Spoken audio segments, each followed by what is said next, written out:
जैन साथियों, स्वागत है आप सभी का एक बार फिर से। उम्मीद है दोस्तों आप सभी बेहतरीन होंगे और आप सभी की तैयारी बहुत शानदार चल रही होगी। तो दोस्तों आज आप सभी के लिए एसएससी जीडी एग्जाम के लिए मैथ में हम लोग प्रैक्टिस सेट स्टार्ट करने वाले हैं। आज हमारा प्रैक्टिस सेट नंबर सेट का पहला होने वाला है। कल भी हमने प्रैक्टिस सेट एक लिया था, लेकिन वो मैंने ऐसे ले लिया क्योंकि बेहतरीन क्वेश्चन आ रहा कि उसमें भी थे, तो मैंने ले लिया। लेकिन आज से हम लोग बेहतरीन प्रैक्टिस सेट बिल्कुल सीरीज वाइज स्टार्ट करने वाले हैं। अब बहुत से लोगों का क्वेश्चन आएगा, ये इंपॉर्टेंट लिखा है दोस्तों, बहुत से लोगों का क्वेश्चन आएगा कि जो आप वो चला रहे थे, क्या नाम उसका, सुपर 30 सीरीज, वो कब चलेगी। देखिए मैं उसको भी करवाऊंगा, ऐसा नहीं मैं उसको नहीं करवाऊंगा, उसको भी अपन लोग करेंगे। लेकिन हाँ, क्योंकि मुझे मालूम है कि प्रैक्टिस सेट करना बहुत इंपॉर्टेंट है, जिससे आप सभी को पता चलना चाहिए कि आपके एग्जाम का लेवल क्या रहने वाला है। और बिल्कुल उसी तरीके के इंपॉर्टेंट प्रीवियस क्वेश्चनों के आधार पर मैं आप सभी के लिए लेकर आऊंगा। आज का पहला क्वेश्चन, बिना देरी के शुरुआत करते हैं आज के पहले क्वेश्चन से। पहला क्वेश्चन आप सभी की स्क्रीन पर ये रहेगा, राइट आंसर क्या है आप सभी को बताना है। ये थोड़ा अच्छा क्वेश्चन है। क्वेश्चन कह रहा है कि 30 मीटर चौड़े और 90 मीटर लंबे किसी आयताकार तालाब के चारों ओर समान चौड़ाई वाला पैदल मार्ग बनाया गया है। यदि पैदल मार्ग का कुल क्षेत्रफल दोस्तों 2800 मीटर स्क्वायर दिया है, तो पैदल मार्ग की चौड़ाई कितनी हो जाए। देखो यहाँ पर आप क्या करेंगे, आप किसी भी तरीके से लगाएंगे, शायद कठिन हो सकता है, लेकिन आप अगर ऑप्शन से लगाएं तो बहुत सरल है। कैसे लगाएंगे आइए मैं आप सभी को समझाता हूँ। देखो मान लिया जो पहले मैंने माना कि आयताकार जो पूरा पार्क रहा होगा, आयताकार तालाब रहा होगा, वो इस प्रकार का रहा होगा, आयताकार तालाब। ये आपका तालाब इस तरीके का रहा होगा, तालाब, ठीक है, आयताकार तालाब। अच्छा, तालाब के चारों ओर सर क्या है, तालाब के चारों ओर एक रोड बनाई गई है, ठीक है, पैदल रोड। इसी का क्षेत्रफल आपको बताना है। देखो अगर ये मान लिया ये आपकी 30 है दोस्तों, इसकी जो चौड़ाई है वो 30 है, मतलब जो तालाब है, और इसकी जो लंबाई है वो 90 है। अगर मैं बढ़ाऊंगा कोई चीज़ डबल हो जाएगी, ठीक है। अगर मैं पहले तालाब का क्षेत्रफल देखूं तो कितना हो जाएगा, 9×27, यानी कि तालाब का क्षेत्रफल मेरे पास कितना आया, 2700 आया। कितना आया, 27। अच्छा 2700 आया।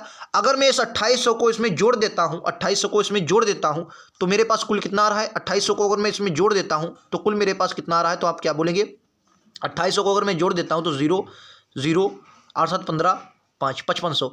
अगर किसी का क्षेत्रफल 5500 आ रहा है, यानी कि 5500 कब आएगा, तो ये इसमें बढ़ेगा पहली बात 30 और 90 में। तो 30 और 90 को अगर मैं देखूं 4500 कब बनेगा, 5500 कब बनेगा, तो आप साफ साफ देखेंगे। अगर मैं 11 इसको 11 कर दूं, यानी कि 110 कर दूं, और इसको कितना कर दूं भाई 5, इसको कितना कर दूं, आप कहेंगे साफ साफ देखिए इसको कितना कर सकते हैं सर, 5 कर देते हैं यानी 50। तो देखो आपको लग रहा होगा, अगर मैं 50 और 11 की मल्टीप्लाई करवाता हूं, 50 और 111 की मल्टीप्लाई करवाता हूं, तो आप क्या बोलेंगे, सर ये 5500 आ जाएगा। कितना आ जाएगा, 5500। और देखो यहाँ पर कितना मैंने बढ़ाया, यहाँ पर 20 बढ़ा है ना, 20 यहाँ पर भी बढ़ा है, 20 यहाँ पर भी बढ़ा है। लेकिन आप आंसर ये वाला नहीं लगाएंगे, क्योंकि ये दोनों तरफ बढ़ेगा, तो आंसर आपका क्या आ जाएगा, 10 आ जाएगा। समझे नहीं समझे, उम्मीद है समझे होंगे। मैं फिर से समझाने की तरीका करता, दूसरा तरीका मैं आप सभी को बताता हूँ। ये तो हुआ कि आप इस तरीके से लगा सकते हैं। दूसरा ऑप्शन के तरीके से आप कैसे लगा सकते हैं, देखो ऑप्शन के इसी तरीके का लगा। देखो 2700 पूरा या 5000 आ गया। अब आपका जिसका भी आंसर 5000, मेरे देखो अगर आप इसमें 5 बढ़ाएंगे तो भाई 5 इधर वाला बढ़ेगा और 5 इधर वाला, तो कुल मिलाकर 10 बढ़ेगा। अगर आप देखेंगे 30 को 40 करेंगे, 10 करेंगे, ठीक है। और यहाँ पर अगर इसमें आप 10 90 में बढ़ाएंगे तो ये आपका 100 बन जाएगा। अगर आप देखेंगे तो ये आपका 4000 बन रहा है, यानी कि जो पहला ऑप्शन है आपका गलत हो जाए। ये 20 होगा, बहुत बढ़ेगा, इसको छोड़ दो, इसको आ जाओ। इसमें 10 10 बढ़ाओगे यानी कि 20, तो इसमें बढ़ाओगे 50 आ जाएगा, और इसको बढ़ाओगे 90 और 10 110। इसको कितना बढ़ाओगे, 110। तो जो आपका आंसर आ गया वो कितना आ गया, आप साफ कहेंगे 5500। तो ये ऑप्शन के तरीके से आप लगाएंगे, बहुत आसानी से लगेगा। तो राइट आंसर विकल्प तो तीसरा होगा। उम्मीद है आप सभी को समझ में आया होगा। ऐसा क्वेश्चन जब भी आए तो गलत नहीं करेंगे। आइए अगले क्वेश्चन पर आप सभी को सामने ले चलता हूँ। ये लीजिए आपका अगला क्वेश्चन, राइट आंसर क्या होगा। ये दूसरा क्वेश्चन, भाई क्या हुआ, गड़बड़ है क्या, ये पहला ये भी है भाई, ठीक है।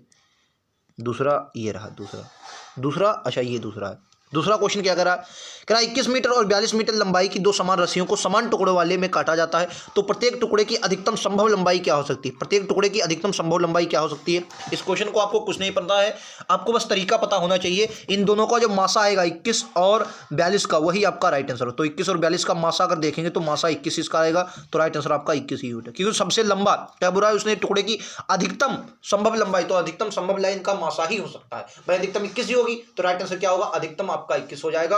राइट आंसर विकल्प तो डी होगा। अगर आप ये बिल्कुल नहीं पता है तब भी आप इस क्वेश्चन को लगा सकते हैं, मासा ही इस क्वेश्चन का राइट आंसर होता है, ठीक है। आइए अगले क्वेश्चन पर आए हुए सभी के सभी क्वेश्चन है। आइए अगले क्वेश्चन ये लीजिए आपका, एक छात्र ने 5 किलोमीटर की चाल से चलता है।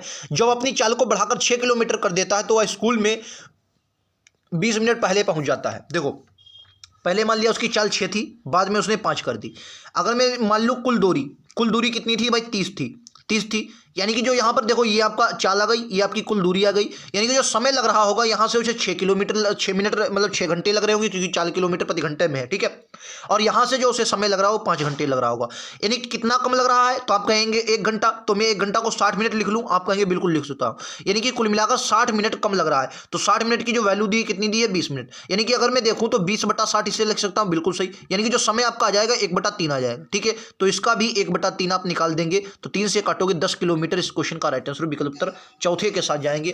उम्मीद है आप सभी ने बहुत अच्छे से समझा होगा। और आप ऐसे भी कैसे देखो 5 से जाओगे तो 2 घंटे लगेंगे, और 6 से जाओगे तो कितना लगेगा कर लीजिए भाई, 2 घंटे से 18 ये आपका आ जाएगा 140। अगर आप करके 6 से काटना चाहें तो देखो 1 तो चला जाएगा, अब 4 किलोमीटर बची, अब 4 की 6 से चलोगे 2/3 आ जाएगी, और इसको अगर मिनट में लगाओगे तो वही 20 मिनट आपका बच जाएगा। तो राइट आंसर क्या होगा 10 किलोमीटर इस क्वेश्चन का राइट आंसर होगा, ठीक है। उम्मीद है समझा होगा। आइए अगले पर चलते हैं। ये लीजिए आपका अगला क्वेश्चन, कह रहा है यदि किसी संख्या का 30% उस संख्या के 60% से 5 कम हो तो वह संख्या क्या है। देखो अगर किसी संख्या का 30%, ठीक है, तो मैंने क्या बोला, वो संख्या है यक्स, यक्स का 30% उस संख्या यक्स का 30%, ठीक है, उस यक्स का 30% माइनस यक्स का 60%, माइनस यक्स का 60%। इनका जो अंतर दोस्तों दिया है वो कितना दिया है, इसको आप उल्टा कर लो तो और बात नहीं लगेगा, क्योंकि मतलब घटाने में आसानी रहेगी। यक्स का 60% भाई अंतर है तो जाहिर सी बात है दोनों का होगा, यक्स का 60 माइनस यक्स का 30%, कितना है 30%, 30% बटेगा क्या इतना है, बराबर में इनका अंतर कितना है 15 है भाई, अंतर ही 15 होगा, अगर 15 कम है तो अंतर ही 15 होगा, ठीक है। तो अगर 100 कॉमन लेते हैं, ठीक है, 100 कॉमन ले लो और इनको घटा लो तो यक्स कितना आ जाएगा 30 यक्स बराबर में आपका कितना है 15, ठीक है, तो 15 आ जाएगा। 15 से काटोगे 2 पर, 15 दूनी 30 और 2 से ये 50 पर, तो राइट आंसर क्या आ जाएगा 50, ऑप्शन नंबर बी।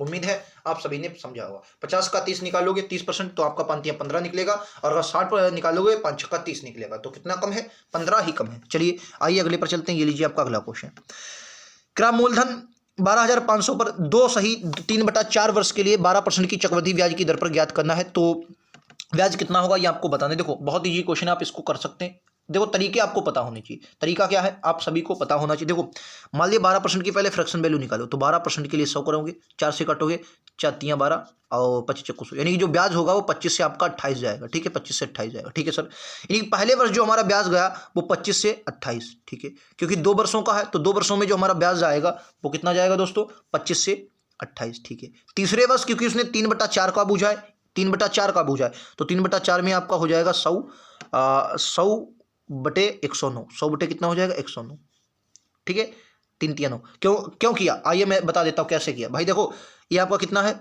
1/5, 25 से 28 है, मतलब कितना आया था 3/25 आया था, 3/25 उसने पूरा 12 का नहीं कितने का बूझा 3/4 का बूझा है, तो 25 चक्कू 100 3 3 9 कितना आ जाएगा 9/100/9, ठीक है, समझ गए होंगे 3 3 9 तो कितना आ जाएगा 100/9, बस इन सबकी गुणा करवा लो। तो ये आपका 25 25 625, तो आपका जो यहाँ पर आएगा 625 00, यहाँ से गुणा करवाओगे, यहाँ से जो आपका आएगा मैं करवा लेता हूँ 28 गुणे 28 फिर से गुणे 109, ये आप करवा लेंगे 109, तो आपका जो आंसर यहाँ पर आ जाएगा वो आ जाएगा 85,456, ठीक है। ये आपको हमेशा याद रखना है, ये जो आपका यहाँ पर होता है ये मूलधन होता है, ठीक है, यहाँ ये होता है ये दोस्तों मिश्रधन होता है, ठीक है। इन दोनों का अंतर कितना आएगा, तो अंतर की मैं बात करता हूँ, तो जो अंतर आएगा वो आएगा आपका 22,000 पैसा 20 है ना, 25 का 625 00, ठीक है, 85 हाँ 22,000 आएगा 85, ठीक है, कितना आएगा 22,000 कहाँ है भाई 22,956, 22,956, ठीक है। ये आपका क्या है यही आपका ब्याज है, ये क्या है यही आपका चक्रवृद्धि ब्याज, यानी कि यही आपका क्या है सीआई है, ठीक है। अच्छा तो देखो जो आपको वैल्यू दी है ये कितनी दी है, तो क्या बोलेंगे 12,500 की जो वैल्यू दी है वो आपको कितनी दी है, वो आपको दी है 62, मतलब ये आपको दी है 500, 62,500, काटा पीटी करो आंसर आ जाए, काटा पीटी करो भाई 1 2 1 2, ये जाएगा 25 पंचे, ये पॉइंट में आएगा क्या यार, उसने क्या बूझा है चक्रवृद्धिवादी निकटतम, अच्छा निकटतम में बूझा, ठीक है निकटतम में बूझा, तो इसको काटो 5 से काटोगे तो 1/5, यानी कि अगर मैं इसका भी 1/5 निकाल देता हूँ, इस चक्रवृद्धि ब्याज का भी 1/5 निकाल देता हूँ, तो आपका आंसर आ जाए 1/5 निकाल लो, 5 चक्कू 20, 2 हुआ 55 25, 45 वाला ऑप्शन है, 45 वाला यही ऑप्शन है, यही राइट आंसर होगा 45 91, यही आपका राइट आंसर होगा, करके देख लीजिए, ठीक है। 4 ये बचेगा 95 और 5 नम क्योंकि आपका ये 4 बचेगा 45, 5 नम 45 पूरा पूरा कर दिया 5 51 5, उसने निकटतम पूछा ना, तो 45 91 राइट आंसर होगा तीसरा। समझ गए होंगे, उम्मीद है बहुत अच्छे से समझा होगा। आइए अगले क्वेश्चन पर चलते हैं। ये लीजिए आपका अगला क्वेश्चन। कह रहा राम किसी कार्य को 60 दिन में पूरा कर सकता है, 10 दिन में एक कार्य करता है और फिर राज अकेले शेष कार्य को 35 दिन में पूरा करता है। यदि राम और राज एक साथ कार्य करते तो कार्य कितने दिन में समाप्त हो। देखो राम जो है, राम किसी कार्य को सर 60 दिन में करता है। मैंने कार्य जो मान लिया दोस्तों, मैंने मान लिया कुल कार्य जो रहा होगा वो 120 रहा होगा। कुल कार्य कितना रहा होगा, 120 रहा होगा। ये क्या मैंने मान लिया, कुल कार्य मान लिया, ठीक है। तो यानी कि राम की जो क्षमता मेरे पास निकली वो राम की क्षमता 2 निकली, ठीक है। अब क्वेश्चन है क्या कहा, इसने 10 दिन तक कार्य किया, यानी 2 क्षमता से अगर वो 10 दिन तक कार्य करेगा तो कुल मिलाकर जो कार्य आएगा वो 20 आए। कितना आएगा, 20। यानी कार्य कितना हो गया, 20 कार्य हो गया। अब बचा कितना, तो आप साफ साफ कहेंगे सर जो कार्य मेरे पास था, अब मेरे पास जो कार्य दोस्तों बचा वो 100 कार्य बचा, ठीक है। 100 कार्य अकेले राज ने कितने दिन में किया, 35 दिन में किया। अगर राज इस कार्य को 35 दिन में करेगा तो आपका कितना आ जाए, 5 से काटोगे 20, 5 से काटोगे 7, यानी कि 7 या 21। ये आ गई राज की क्षमता। ये किसकी आ गई, राज की क्षमता आ गई, राज की। अब क्वेश्चन ने क्या कहा है, और इसकी क्षमता कितनी, इसकी क्षमता भाई 2 है। इसकी क्षमता कितनी, ये भी 3 के आसपास बनेगी, लेकिन मैं इसको ऐसे ही रखता हूं क्योंकि आगे मुझे और भी कुछ करना है। क्लियर है आप सभी को, उम्मीद है समझ में आ रहा हो। अब अगर राम और राज एक साथ कार्य को करे कितने दिन में समाप्त हो। कुल कार्य कितना है, तो आप कहेंगे कुल कार्य सर 120 है, ठीक है। राम की कितनी क्षमता है, 2, राज की है सर 20/7, यानी कि अगर काटेंगे 7 दूनी 14, 14 और ये आपका आ जाएगा 20, 34/7। ये कितना है, 34/7। यानी कि अगर मैं यहां पर करता हूं तो 34 और गुणे का कितना आ जाएगा, 7, 34 गुणे का 7, ठीक है, 34 गुणे का 7, ठीक है। बस काटा पीटी कर दो, आंसर आ जाएगा। अगर मैं इसको 2 से काटूंगा तो 17 बार जाएगा। कितने से काटूंगा, 2 से काटूंगा 17 बार जाएगा, 2 से काटूंगा 17 बार जाएगा, 2 से, 1 मिनट, ठीक है, 2 से काटूंगा 17 बार जाएगा। तो दोस्तों जो हमने हल किया है दोस्तों थोड़ा कट गया, लेकिन आप इसने में इतने से ही समझ लीजिए, थोड़ा प्रॉब्लम हो गई थी। 120 ये आपका था 7 इधर, और बटे का आपका कितना था, 34 था, यही तो था, ठीक है। आप इसको इतने ही में समझ लीजिए, उम्मीद है आप लोग समझ जाएंगे। इसको 2 से काटोगे 17 बार जाएगा। इसको दोस्तों अगर आप 2 से काटेंगे तो 60 बार जाएगा, तो 642 यानी कि 420 आ जाएगा, और बटे में आपका ये 17, ठीक है। 17 दूनी 34, 17 क्या, यानी 17 दूनी 34, 17 दूनी 34, और आपका कितना बचेगा, ये 6 2 8, 8 बचा, ठीक है। 17 बचे 50, 17 चक्कू 68, 17 चक्कू 68, और कितना बचा 12/17। तो ये 24 सही, 24 सही, 12/17 ऑप्शन नंबर ए के साथ जाए। उम्मीद है आप सभी को समझ में आया होगा। माफी चाहूंगा दोस्तों, 2 पार्ट में मैंने मतलब 2 इधर उधर हो गए, लेकिन उम्मीद है आप सभी लोग समझ गए क्योंकि ज्यादा अंतर आया नहीं है, ठीक है। चलिए आगे मैं क्वेश्चन को लेता हूं। अगला क्वेश्चन ये लीजिए आपका स्क्रीन पर। अगला क्वेश्चन कह रहा है 5,000 की धनराशि साधारण ब्याज पर 6 वर्षों में 7550 हो जाती है। तो देखो एक बात बताओ, यहाँ भाई ये आपका क्या है, ये 7550 हो जाती है, तो जाहिर सी बात है 7550 के मिश्र धन दिया गया, तो यानी कि ब्याज आपको कितना मिलेगा, तो आप कहेंगे सर 2550 का आपको ब्याज मिलेगा, ठीक है। आपकी राशि कितनी है, तो आप कहेंगे 5000, ठीक है। दर आपको दर दी नहीं गई है, तो दर आपको निकालनी है, दर को लिख लो, दर गुणे का। समय आपको दिया है 6 वर्ष, परसेंट के लिए क्या लगाओगे, 100 लगाओगे। यहाँ से जो अगर काटापीटी करोगे तो 1 2 1 2 1 1, 5 से कटोगे या 51 पर जाएगा, ठीक है। 2 3 से कटोगे 2 पर, 3 से कटोगे 17 पर, यानी कि अगर मैं दर बराबर निकालूं, आर बराबर मेरे 17 को 2 से काटोगे 8.5, दर निकला 8.5। अब क्या 3.5 की वृद्धि हो जाती है, तो 3.5 और इसमें जोड़ दोगे, 5 5 10 का 0 हासिल लगा 1, 8 3 11 1 12। अब जो आपकी दर आई जाएगी वो कितनी आ गई, 12%। दर आपकी कितनी आ गई, 12। अब क्या कर रहा है, तो धनराशि कितनी हो जाएगी, तो आपको यहाँ पर भी मिश्र धन पूछा गया है, तो राशि वही है आपकी कितनी, तो राशि जो है वही आपकी 5000 है। तो राशि कितनी है, 1 2 3 5000 है। 5000 की राशि, वर्ष वही है 6 वर्ष। आपको को जो समय दिया आपकी बार 12 वर्ष, सॉरी दर जो है वो 12 की है और समय 6 वर्ष का है। परसेंट के गुणे का लगाएंगे 100 की फार्मूले में ही होता है, बस काटा पीटी करो आंसर आ जाएगा 1 2 1 2। तो 6 पंचे 30, 30 12 5 72, रुक जाओ, 12 पंचे 60, 6 36, ये आ गया 36, ठीक है। तो 1 0 इसका आएगा क्योंकि ये 36 दूना हुआ है, और 1 0 और, तो यानी कि जो यहाँ से आपको रुपया मिला वो 3600 का मिला, ठीक है। ये आपको क्या मिला, 3600 रुपये ब्याज मिला, ब्याज। लेकिन उसने पूछा क्या है आपसे, मिश्र धन, तो इसमें 5000 और जोड़ देंगे तो कितना आ जाएगा, 8600 आंसर आ जाएगा। विकल्प उत्तर दूसरे में दिया है। उम्मीद है आप सभी ने बहुत बेहतरीन से समझा होगा। एक एक बात मैंने आप सभी को समझाने की कोशिश की है। ज़रूरत है आप सभी को लगातार जुड़ने की, मैं बेहतरीन से आप सभी को लगातार प्रैक्टिस करवाऊंगा। अगला क्वेश्चन आप सभी की स्क्रीन पर यह रहेगा, कह एक व्यक्ति 2400 की मेज और एक कुर्सी खरीदी। उसने उस मेज को 12% के लाभ पर और कुर्सी को 10% के हानि पर बेच दिया। कुल मिलाकर 4% का लाभ हुआ। तो देखो आप इसको एलिगेशन लगा सकते हैं, 12% का लाभ यानी कि प्लस का 12 है, ठीक है सर, प्लस का 12 है, ठीक है। कुर्सी को 10% की हानि यानी माइनस का 10 है दोस्तों, ठीक है। और कुल मिलाकर जो हुआ प्लस का 4 यानी प्लस का लाभ हुआ, ठीक है। 12 से 4 जाएगा आपका 6 बचेगा, ठीक है। अच्छा, और अब क्या है सर, ये आपका 14 बचेगा। क्यों बचेगा 14, क्योंकि ये 4 है और माइनस का 10 होगा, तो ये 10 प्लस माइनस माइनस प्लस हो जाएगा और कुल मिलाकर, क्योंकि एक बार घटा एक बार जुड़ेगा, एक बार इस तरह से घटेगा क्योंकि इधर से घटा है, ठीक है। तो अब जो आपका आंसर आ जाएगा 8 6 भैया आ जाएगा भाई 14। कितना आ जाएगा 14, ये आप कितना आ जाएगा 14, ठीक है। काटोगे 2 से काटोगे 7 पर और 2 से काटोगे 3 पर, जो अनुपात आया 7:3 का आया। यानी कुल मिलाकर मैं देखूँ 7 3 10 कितने बन रहा 10 की, और 10 की वैल्यू हमको दी कितनी है 2400 रुपये, 2400। यानी कि एक की वैल्यू अगर मैं निकालता हूँ यहाँ से, एक की वैल्यू मेरे पास कितनी आ गई, एक की वैल्यू मेरे पास 24 आ गई, एक की वैल्यू कितनी है 24 है। अब क्वेश्चन ने क्या कहा है, तो मेज का क्रय मूल्य क्या है, मेज को 12% लाभ पर बेचा था, यानी कि मेज का क्रय मूल्य आपके पास 7 है, और 7 की 24 से मल्टीप्लाई 7 को 28। अरे ये क्या गड़बड़ भाई,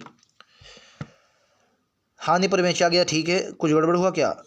4% तो मेज का क्रय मूल्य निकटतम 7 को 7 दूनी 14, ये 15 के आसपास बनेगा यार, 1527 ही बनेगा। 7 को 28, ठीक है, 7 को 28 और 7 दूनी 14, 14 एक 15, 2400 ना, नहीं 10 की, अच्छा ये 200 बनेगा, माफ़ी चाहेंगे दोस्तों। ये कितना है भाई 10, 7 3 10 और 10 की वैल्यू आपको 2400, यानी कि एक की वैल्यू कितनी आ जाएगी 240।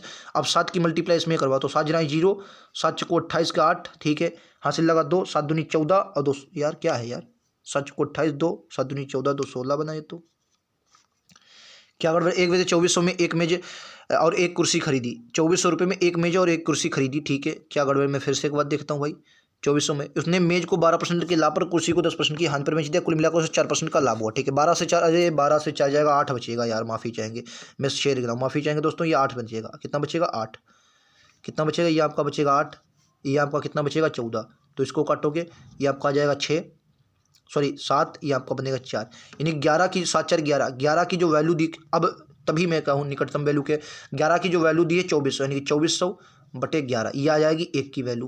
अब आपसे बूझी 7 की वैल्यू हो, तो 7 की गुणा करवा दो और 11 से भाग दे दो, तो 7 की जब इसमें गुणा भाई, अगर मैं 7 से यहाँ पर निकालता हूँ कि 7 की वैल्यू बूझी मेज की, ठीक है, तो 7 जनाई 0, 7 चको 28। अब देखो काटा पीटी करो, तो 7 जनाई 0, 7 जनाई 0, 7 चको, ये आपका कितना होगा 7 चको 28 की 8 हाथ से लगा 2 और 7 दूनी 14, 14 2, 7 को 28, 7 दूनी 14 2 16, कितना 100। अब इसको 11 से भाग दो, तो 11 1 11, 5 16, 58, 11 5 55, 3 58, 11 दूनी 22, बचा 8 80, 11 11 सती 77, तो 1527 ही आपका ऑप्शन नंबर ए के साथ जाएंगे, ऑप्शन नंबर ए के साथ, क्लियर है। तो 1527 के आसपास बचा, उसने निकटतम पूछा, तो यही आपका राइट आंसर, क्योंकि इसके आसपास भी आपका आंसर कोई नहीं दिया, तो 1527 इस क्वेश्चन का राइट आंसर होगा, ठीक है। उम्मीद है आप सभी ने बहुत बेहतरीन से समझा होगा, जरूरत है आप सभी को लगातार जुड़ने की, ठीक है। आइए अगले क्वेश्चन पर चलता हूँ। अगला क्वेश्चन आप सभी की स्क्रीन पर ये रहेगा, राइट आंसर क्या होगा आप सभी को बताना है। कह रहा है कि लंबवर्ती बेलन का आयतन आपको दिया है 6940, उसकी ऊंचाई 20 सेंटीमीटर, तो वक्रपृष्ठीय क्षेत्रफल आपको बताना। देखो अगर मैं आयतन की बात करता हूँ, क्या होता है पाई आर स्क्वायर, यानी कि पाई आर स्क्वायर एच, ये होता है, ठीक है। तो पाई का मान कितना है 22/7, ठीक है। आर का मान आपका कितना है, आर स्क्वायर है, ठीक है। एच का मान कितना है 20, बराबर में आपको कितना है 6930 दिया, ठीक है। यहाँ से आपको आर स्क्वायर की मान चाहिए, ठीक। देखो आर स्क्वायर को कैसे भाई, 11 से काटोगे 2 पर, 11 से इसको काटोगे तो कितना आएगा, 11 छक्का 66, 11 3 33, 630 आएगा, ठीक है। अगर मैं इसको भाई किसके 0 से काटो, 0 से अगर काटना चाहो तो काट लो, लेकिन एक बात बताओ, आप कहेंगे क्या, 0 से 0 काट लो, ठीक है।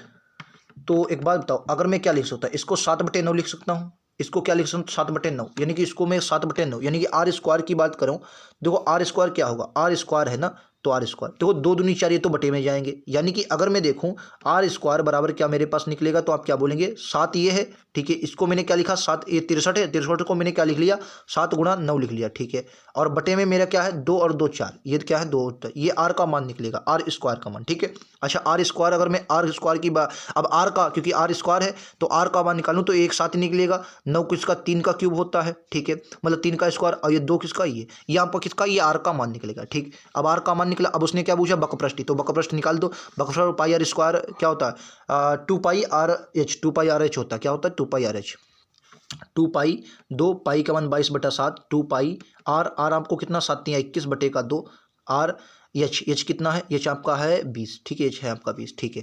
काटा पीटी कर दो आंसर आ जाए, काटा पीटी वही करो, तो ये देखो ये 22 है, ठीक है, 2 से 2 कैंसिल, ठीक है, 7 3 21, ठीक है, 22 दूना 44, और नहीं कुछ गड़बड़ हुआ क्या, 4 3 12, 22 66, 6 दूनी 12, 6 दूनी 12 1 13, 1320, 1320 क्वेश्चन का राइट आंसर होगा भाई। 22 कितना हो जाएगा 66, और 66 दूना देखो 66, और ये 2 तो 66 में 2 12 का 2 हाथ से लगाए, जो 12 13 132, ठीक है 1320, राइट आंसर तीसरा होगा।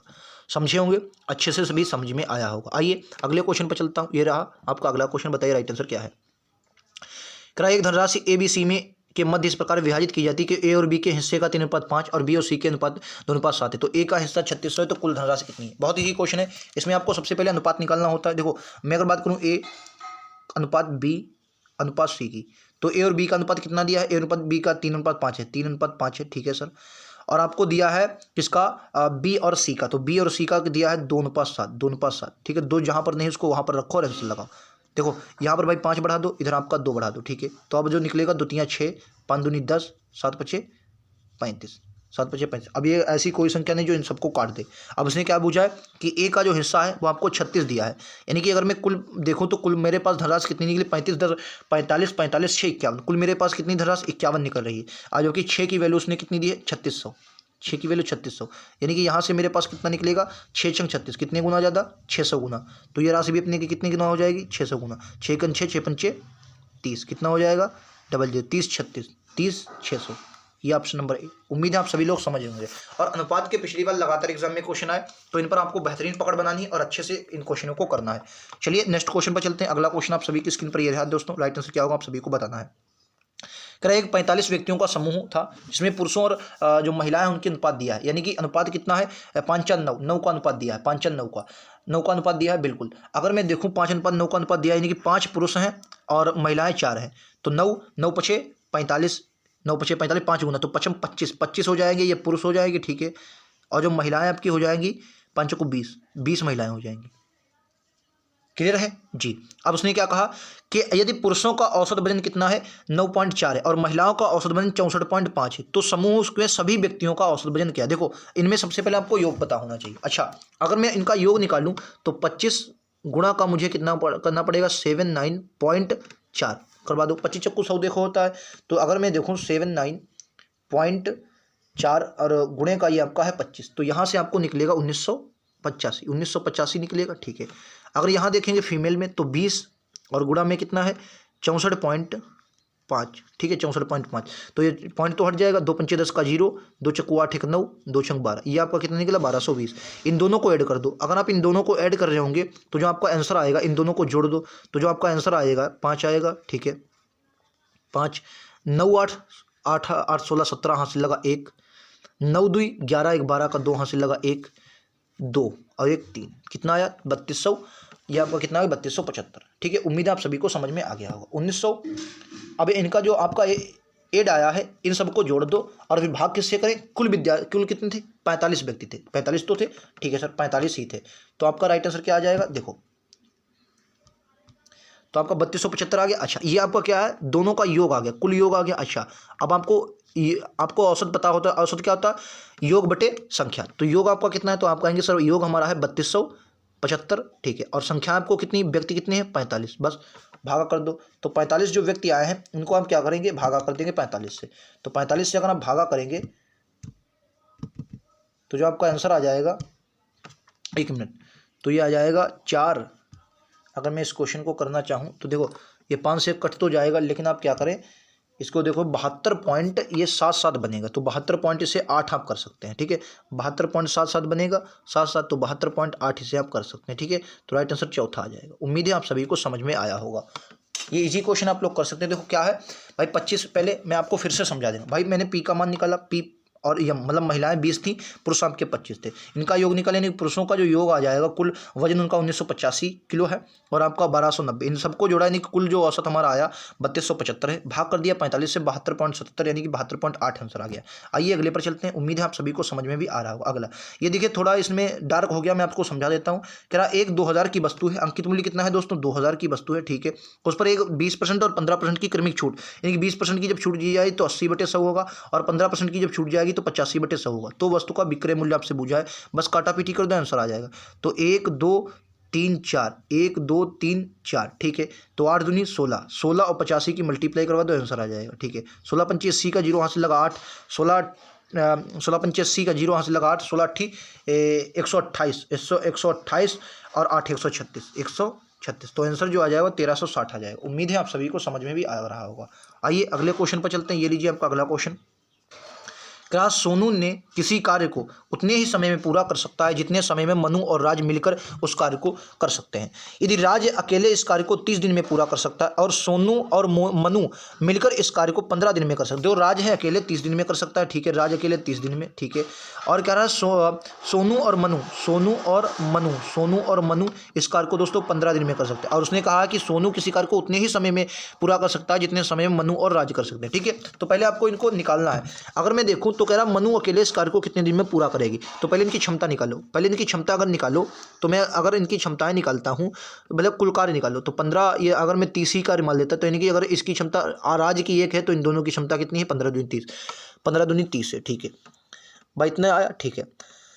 अब क्वेश्चन ने क्या कहा, इसका थोड़ा ज़्यादा कार्य मान लो ताकि मुझे ये काटा पीटी में आसानी रहे। तो मैंने क्या मान लिया, मैं इसका मान लेता हूँ 120 कार्य मान लेता हूँ क्योंकि मुझे काटा पीटी में आसानी रहेगी। तो 3 चक्कू 12, 15 8 120, ठीक है, 3 चक्कू 12, ठीक है। अब आपकी 8 आ गए। अब उसने क्या कहा कि सोनू किसी कार्य को उतने ही समय में पूरा कर सकता है जितने समय में मनु और राज, यानी कि इन दोनों सोनू की क्षमता जो है वो मनु और राज की क्षमता के बराबर है, मनु और राज की क्षमता के बराबर। एक बात बताओ, राज की क्षमता तो क्लियर है 4 है, राज की क्षमता कितनी है 4 है, ये तो क्लियर है।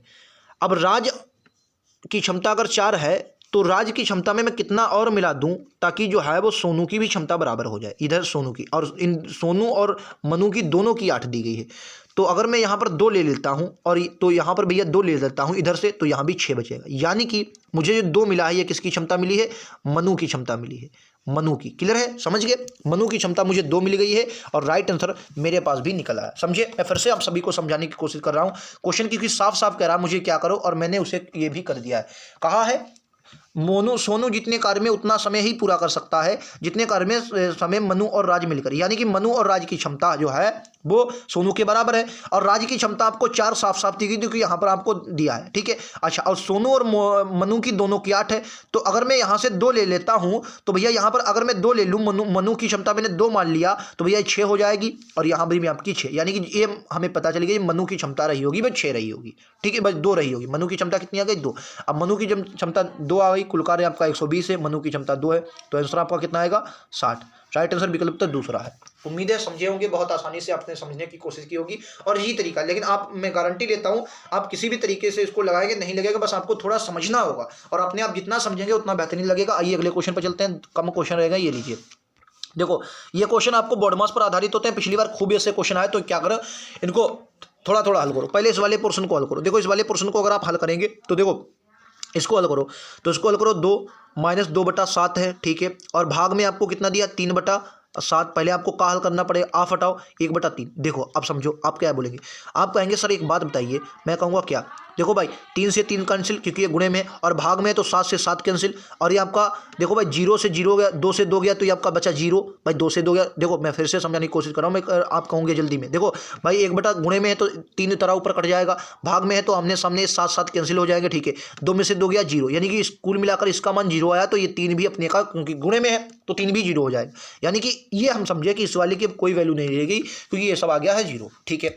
अब आ जाओ इसमें, अब इस वाले में जाए भाई 7 ही आया, ठीक है, माइनस 7 दूनी 7 × 7 और 2 9, ये आपका 9, 9 बटा कितना है 7 का है, 3 दूनी 6, 6 और 1 7, क्या है 7, तो 7/3 ये भी आ गया। गुणे का कितना है भाई भाग है, ये क्या है भाग, भाग में आपका कितना है 3/7, 3/7 यहाँ भी आ गया, और ऑफ में कितना है 7/9, आज 3 ये तो 0 हो गया, बस खत्म, का है आंसर आपको भैया, कैसे आपको, देखो भाई 7 से 7 कैंसिल, ठीक है, 7 से 7 कैंसिल, ठीक है, 7 से 7 कैंसिल, ठीक है। अगर मैं और भी करना चाहूँ तो ये 3, देखो अगर मैं इसको ले आऊँ गुणे में, ये 3 से इसको मैं 3 से 3 काटता हूँ, 3 से 3 पर, अब देखो 3 या 3 भाग में है तो 3 में 3 भाग में कट जाएंगे, ठीक है, कट गए, यानी कि जो मेरे पास आंसर आया 7 - 9, यानी कि जो माइनस का 2 आंसर है मेरे पास, ये रहा ऑप्शन नंबर 2। समझे नहीं समझे पहले ये बताओ, और समझे भी होंगे 110% समझे होंगे, तरीका पता होना चाहिए। क्लियर है आप सभी को, उम्मीद है समझ में आया होगा। नेक्स्ट क्वेश्चन पर बढ़ूं, अगला क्वेश्चन आप सभी के सामने रखूं। चलिए आइए अगले क्वेश्चन पर चलते हैं। ये लीजिए आपके 2 क्वेश्चन रह गए, ये लीजिए बहुत इजी क्वेश्चन है।